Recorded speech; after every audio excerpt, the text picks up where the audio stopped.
How many of you use your HSA solely as an additional retirement account?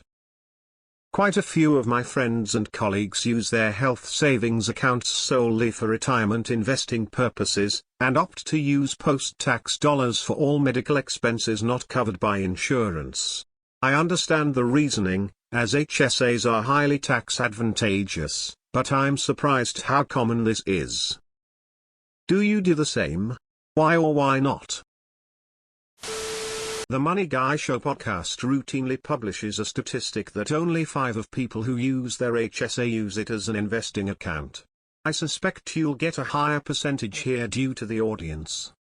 If you can afford to cash flow your medical expenses, this is absolutely the best way to do it. Not everyone can do this, and many people simply don't know or care. Yes, it's by far the best account I have from a tax standpoint. Worst case scenario is that it can behave as a pre-tax retirement account at 65. I have the flexibility to use it in an extreme case if necessary. I have pretty low healthcare costs, so I do spend a little from my HSA each year to cover these costs. However, I max out my contribution and most of what I put in accumulates and is invested for retirement. I know it would be better to pay for costs out of pocket and reimburse myself later, but I don't want to deal with keeping track of expenses for decades. Be careful about this in NJ and CA. Unlike the other 48 states, they don't recognize the HSA as a tax advantage account. Technically, you're supposed to pay taxes on any earnings, but I'm not aware of any HSA custodian that will help you with the paperwork as they would for a taxable account 1099 div, etc. I've had it for 10 years now and only paid out of pocket. For a while I was saving my receipts, but now I have no idea where any of them are. I do it. Healthcare in retirement is estimated to cost $250,000 overall, so why not take advantage of the triple tax savings for something like this? Max it out, invest, let it grow until needed, won't count against income in retirement. If I had zero healthcare expenses I would do that. But I have healthcare expenses lol. It's used for both, but always had a tendency to get cleared out. 24M. Invested balance is $5,000. Cigna forces me to keep $1,000 uninvested. Annoying. I haven't withdrawn once. I contribute via payroll deductions. Can I move from TD Ameritrade to Fidelity easily? I heard it's a better HSA platform. Anyone have insight on this? I use it as an investment and medical fund.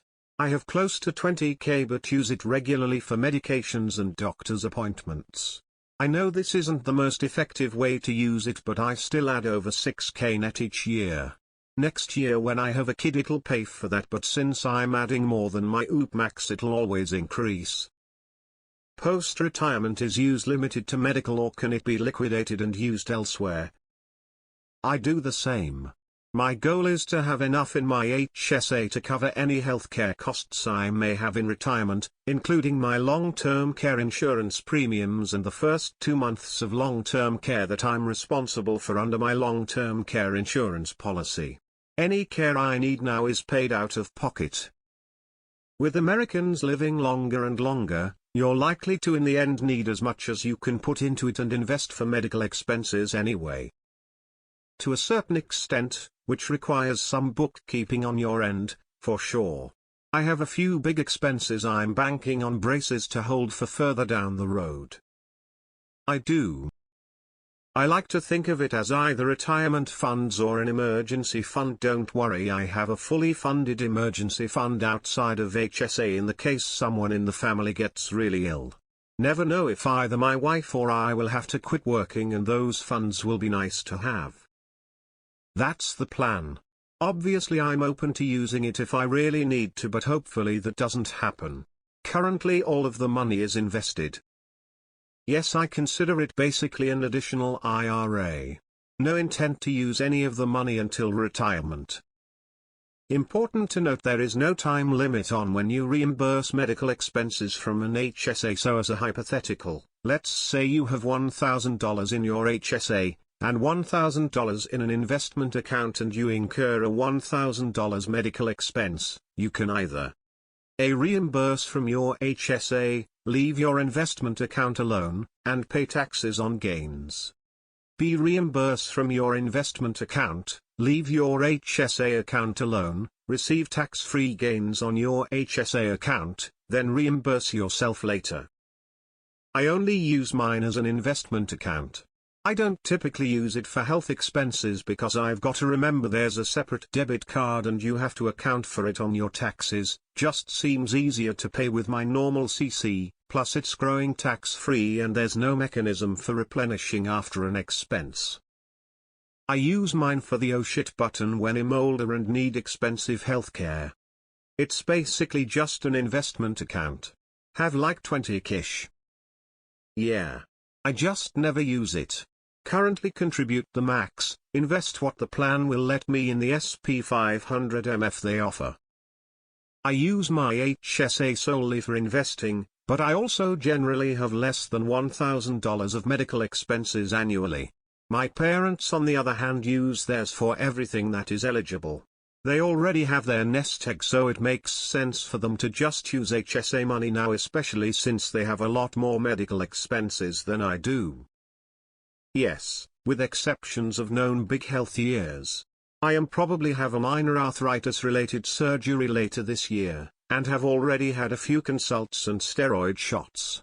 I put a few grand into an FSA this year for this purpose. Otherwise I get an HSA, fill it up and don't touch it, and in a typical year would just see my primary doctor once for annual checkup and maybe 1-2x otherwise for sickness. HSA is always 100 in index funds. I'm up to $17,000, been making contributions for a few years now. Our company offered the HSA when they went to a high deductible plan. I was only able to contribute a couple of years, but am carrying a $70,000 balance. Never touched the account. I am with HSA Bank TDA, and I'm not sure what the future holds for my account either. I'll follow TDA to Schwab if possible and see how Schwab does. I have my investments with a full-service firm now and I'm inclined to move to someone like Schwab with low to no fees. The hand-holding I suppose I'm paying for now just gets in my way. Great post. I like my HSA, but there are limited investment options and there is no contribution match. I'm electing to contribute more to my 401k with a 6 match, but I'm open to hearing an argument as to why I should put more in my HSA. I max my HSA and put everything into an index fund. I pay all medical stuff out of pocket. I'm fortunate not to have to choose between accounts, but if I had to prioritize company match 401 HSA max IRA max 401k. I do. I max my HSA and invest the money into an available fund like VU. It's a triple tax advantaged account and offers greater benefits than a 401k.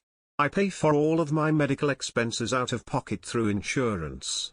The deferred gratification of having your HSA invested in the SP 500 in a favorous tax vehicle for many decades will be rewarding.